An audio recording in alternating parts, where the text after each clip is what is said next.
রোদে মাঠের মধ্যে তো দেখাই যাচ্ছে যে আমাদের বাদুড়িয়ার বাসীর কত উন্নয়ন করেছে এখানকার চেয়ারম্যান সাহেব।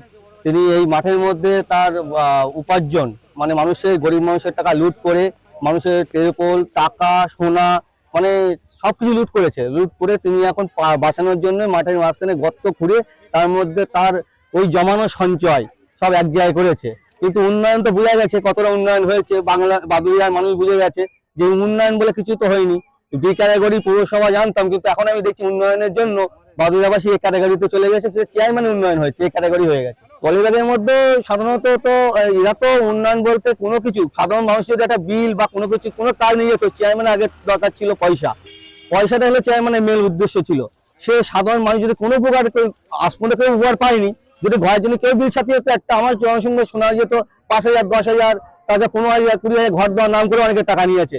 সেসব টাকা মানুষের টাকা, সাধারণের টাকা, সেসব টাকা লুট করা টাকা মানুষ এখন চেয়ারম্যান নিজেকে বাঁচানোর জন্য মাঠের মাঝখানে গর্ত করে পুঁতে রেখেছে। ফলো করুন সংবাদ প্রতিদিন ডিজিটাল।